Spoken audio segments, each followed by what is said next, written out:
आज आपण एका अशा विषयावर बोलणार आहोत जो थेट लाखो शेतकरी कुटुंबांच्या आर्थिक गणिताशी जोडलेला आहे आणि त्यात पीएम किसान योजनेबद्दल एक एक मोठी बातमी दिली आहे. असं दिसतंय की 1 जानेवारी 2026 पासून ही योजना जशी होती तशी राहणार नाहीये, म्हणजे तिचे नियम पूर्णपणे बदलणार आहेत. हो, अगदी. व्हिडिओनुसार आता फक्त अर्ज केला किंवा मागचा हप्ता मिळाला म्हणून पुढचा हप्ता आपोआप जमा होईल याची आता काही शाश्वती नाहीये. बरोबर. सरकार काही नवीन नियम आणि कागदपत्रांची एक मोठी यादीच समोर ठेवते. चला तर मग या सगळ्या नियमांच्या आणि कागदपत्रांच्या जंजाळात नेमकं काय दडलंय हे सविस्तरपणे समजून घेऊया. अगदी बरोबर. आणि इथे एक गोष्ट सुरुवातीलाच स्पष्ट करूया. आपला उद्देश हा आहे की आपल्याकडे आलेल्या या स्रोतामध्ये नेमकी काय माहिती दिली आहे ती उलगडून पाहणे. ही माहिती खरी आहे की नाही हे तपासणं आपलं काम नाही.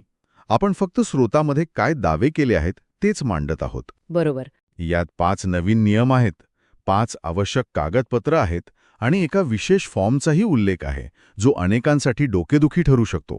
अच्छा. आपण या सगळ्या गोष्टी टप्प्याटप्प्याने समजून घेऊया, म्हणजे या बदलांमागची कारणं आणि त्याचे परिणाम स्पष्ट होतील. ठीक आहे. तर मग सुरुवातच मुळातून करूया. सरकारला अचानक हे नियम इतके कडक करण्याची गरज का वाटली? म्हणजे योजना तर बरी चालली होती. व्हिडिओमध्ये एका गुप्त पडताळणीचा किंवा सिक्रेट व्हेरिफिकेशनचा उल्लेख आहे. हे प्रकरण नेमकं काय आहे? हो, हीच या सगळ्या बदलांची सुरुवात आहे असं दिसतंय. या स्रोतानुसार 21व्या हप्त्याचे पैसे दिल्यानंतर सरकारने एक देशव्यापी गुप्त तपासणी केली. गुप्त तपासणी? हो, ही तपासणी तलाठी, कृषी अधिकारी आणि सरपंच यांच्यामार्फत करण्यात आली. म्हणजे थेट शेतकऱ्याच्या गावात जाऊन त्याला कल्पना न देता माहिती गोळा केली गेली. थांबा, म्हणजे हे गुप्त का होतं? शेतकऱ्यांना न कळवता तपासणी झाली हे तर थोडं विचित्र वाटतंय. खरं तर व्हिडिओमध्ये वापरलेला गुप्त हा शब्द कदाचित हेच दर्शवतो की ही एक पार्श्वभूमी तपासणी होती. अशा? आणि यात काही गंभीर गोष्टी समोर आल्या. जसं की? उदाहरणार्थ, एकाच कुटुंबातील 2-2 किंवा 3-3 सदस्य योजनेचा लाभ घेत होते, जे मूळ नियमांच्या पूर्णपणे विरोधात आहे. अच्छा. म्हणजे पती पत्नी आणि 18 वर्षांवरील मुलगा असे तिघेही पैसे घेत होते, जे अपेक्षित नाही. अच्छा, म्हणजे योजना गळकी झाली होती आणि पैसे चुकीच्या ठिकाणी जात होते. आणखी काय सापडले या पडताळणीत? इतकंच नाही तर काही लाभार्थी असेही आढळले जे सरकारी नोकरीत होते किंवा खाजगी क्षेत्रात चांगलं उत्पन्न मिळवत होते, तरीही ते योजनेचे 2000 रुपये घेत होते. अरे वा. याशिवाय ज्यांच्याकडे बागायती शेती आहे, म्हणजे कमी जमिनीत जास्त उत्पन्न आहे, असे शेतकरीही या योजनेचा लाभ घेत होते. पूर्वी ही योजना सरसकट होती, म्हणजे जमिनीच्या आकारमानावर आधारित होती. पण आता सरकारला खात्री करायची आहे की पैसे फक्त खऱ्या गरजू शेतकऱ्यांपर्यंत पोहोचावेत, आणि याच कारणामुळे हे नवीन कठोर नियम आणले जात आहेत असं या स्रोतामध्ये म्हटलं आहे. स्पष्ट आहे. म्हणजे आता एक मोठी गाळणी लावली जात आहे जेणेकरून अपात्र लोक बाहेर फेकले जातील. चला तर मग या गाळणीच्या स्वरूपाकडे येऊया.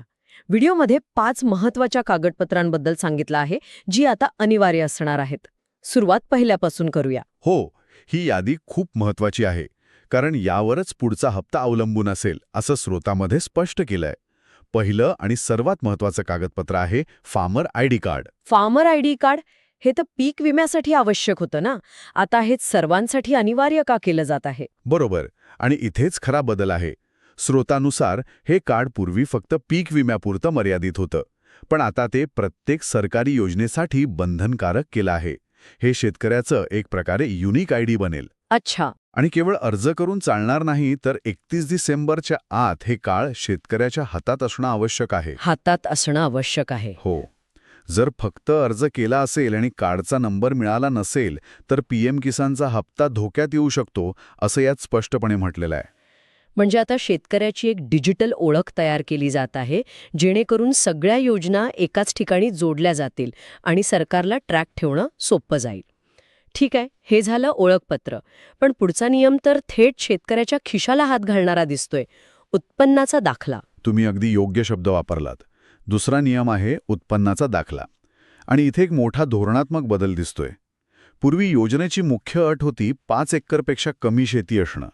पण आता लक्ष जमिनीच्या आकारावर नाही, तर थेट उत्पन्नावर केंद्रित केलंय. म्हणजे स्रोतामध्ये म्हटल्याप्रमाणे एखाद्याकडे जरी 2 एकर जमीन असली, पण ती बागायती असेल, तर त्यातून तो वर्षाला 10-12 लाख रुपये कमवू शकतो. मग तो गरजू कसा? बरोबर आहे. तर मग उत्पन्नाची मर्यादा काय ठरवली आहे? शेतकऱ्याला तहसीलदाराकडून 2.5 लाखांच्या आत वार्षिक उत्पन्न असल्याचा दाखला सादर करावा लागेल. 2.5 लाख. हो, हा फक्त एक कागद नाहीये, तर सरकारी मदतीच्या दृष्टिकोनातला हा एक मोठा बदल आहे. सरकार आता तुमच्याकडे किती जमीन आहे यावरून तुम्ही किती कमावता यावर लक्ष केंद्रित करतंय. म्हणजे आता गरीब शेतकरीची व्याख्याच बदलत आहे. पण यात काही सवलत आहे का की सगळ्यांनाच हा दाखला द्यावा लागेल? नाही, इथे एक महत्वाची नोंद आहे. ज्यांच्याकडे पिवळं किंवा केशरी रेशन कार्ड आहे, जे कमी उत्पन्न गटाचं प्रतीक आहे, त्यांच्यासाठी कदाचित अडचण येणार नाही. पण ज्यांच्याकडे पांढरं रेशन कार्ड आहे, जे आर्थिकदृष्ट्या सक्षम असल्याचं लक्षण मानलं जातं, त्यांच्यासाठी हा उत्पन्नाचा दाखला 100% आवश्यक असेल, असं व्हिडिओमध्ये सांगितलं गेलंय. अच्छा, उत्पन्नाचा दाखला तर थेट आर्थिक स्थिती तपासतो. पण मला वाटतं पुढचा नियम जास्त गुंतागुंतीचा आणि कदाचित वादग्रस्त ठरू शकतो. व्हिडिओत म्हटलंय की यामुळे 99% शेतकऱ्यांना अडचण येऊ शकते. एकाच कुटुंबातल्या वेगवेगळ्या योजनांवर याचा परिणाम होणार आहे का? हो, तिसरी अट आहे हमीपत्र किंवा सेल्फ डिक्लेरेशन. आणि ही खरोखरच गुंतागुंतीची आहे. यामागे कारण असं आहे की अनेक कुटुंबांमध्ये विविध सरकारी योजनांचा लाभ घेतला जातो. उदाहरणार्थ, घरात कुणी लाडकीबाई योजनेचे पैसे घेत असेल, कुणी श्रावणबाळ किंवा निराधार योजनेचा लाभ घेत असेल. बरोबर. अशा परिस्थितीत सरकारला आता एक हमीपत्र लिहून द्यावं लागेल, ज्यात स्पष्टपणे नमूद असेल की आमच्या कुटुंबात आम्ही फक्त एकाच प्रमुख योजनेचा लाभ घेत आहोत. 1 मिनिट, पण हे थोडं अन्यायकारक नाही का? समजा एका घरात एक वृद्ध व्यक्ती निराधार योजनेवर अवलंबून आहे आणि दुसरा सदस्य शेतकरी म्हणून PM किसानसाठी पात्र आहे, तर या नियमामुळे त्यांना एका योजनेवर पाणी सोडावं लागेल. याचा अर्थ सरकार मदत कमी करते की फक्त एकाच ठिकाणी केंद्रित करते? यावर काही स्पष्टीकरण आहे का व्हिडिओत? तुमच्या प्रश्नातच या नियमाची सगळी गुंतागुंत आहे. व्हिडिओनुसार सरकारचा उद्देश हा दिसतो की एकाच कुटुंबाने अनेक मोठ्या योजनांचा लाभ घेऊ नये. कदाचित सरकारला वाटतंय की मदत एकाच ठिकाणी केंद्रित व्हावी आणि अधिक लोकांपर्यंत पोहोचावी. पण हो, यामुळे काही कुटुंबांना खरोखरच एक कठीण निवड करावी लागू शकते, असं चित्र या माहितीवरून दिसतंय. त्यांना ठरवावं लागेल की कोणती योजना त्यांच्यासाठी जास्त फायदेशीर आहे. हे खरंच विचार करायला लावणार आहे. अच्छा, पुढची 2 कागदपत्रं तर आपल्या ओळखीची आहेत, पॅन आणि आधार. पण ती आता इतकी महत्वाची का झाली आहेत? हो, पुढची 2 कागदपत्रं बऱ्यापैकी परिचयाची आहेत, पण ती आता अनिवार्य आहेत यातच सगळं सार आहे. चौथा आहे पॅन कार्ड. Pan card. हो, हे बंधनकारक करण्यामागे सरकारचा हेतू स्पष्ट आहे. पॅन कार्डमुळे सरकारला व्यक्तीच्या एकूण उत्पन्नाचा आणि आर्थिक व्यवहारांचा तपशील मिळतो. यामुळे शेती व्यतिरिक्त इतर मार्गांनी, जसं की व्यवसाय किंवा नोकरीतून मिळणाऱ्या उत्पन्नावरही नजर ठेवता येईल. म्हणजे आता शेतकऱ्याची संपूर्ण आर्थिक कुंडली सरकारसमोर असणार आहे, काहीच लपून राहणार नाही. आणि 5वं आधार कार्ड, त्यात काय नवीन आहे? अगदी बरोबर. 5वं आहे आधार कार्ड. आधार कार्ड तर आजकाल सर्वांकडे आहे, पण इथे महत्वाची गोष्ट फक्त कार्ड असणं नाहीये. स्रोतानुसार 2 गोष्टी महत्वाच्या आहेत. एक, आधार कार्ड हे राष्ट्रीयकृत बँक खात्याशी जोडलेलं असणं, म्हणजे बँक सीडिंग होणं गरजेचं आहे. बँक सीडिंग, हो. आणि दुसरं, ते फक्त लिंक असून चालणार नाही, तर ते खातं ॲक्टिव्ह असणंही आवश्यक आहे. अनेकदा खातं निष्क्रिय असल्याने किंवा सीडिंग योग्य नसल्याने पैसे जमा होत नाहीत. सरकारने आता ही जबाबदारी शेतकऱ्यावर टाकली आहे. ही झाली कागदपत्रांची भली मोठी यादी.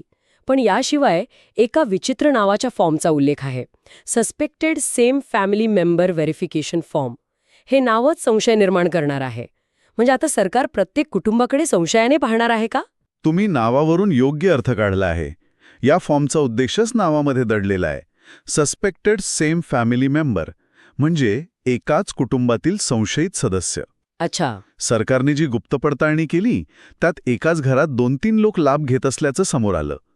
त्यालाच आळा घालण्यासाठी आणि ही प्रक्रिया औद्योगिक करण्यासाठी हा फॉर्म तयार करण्यात आला आहे. अच्छा, मग या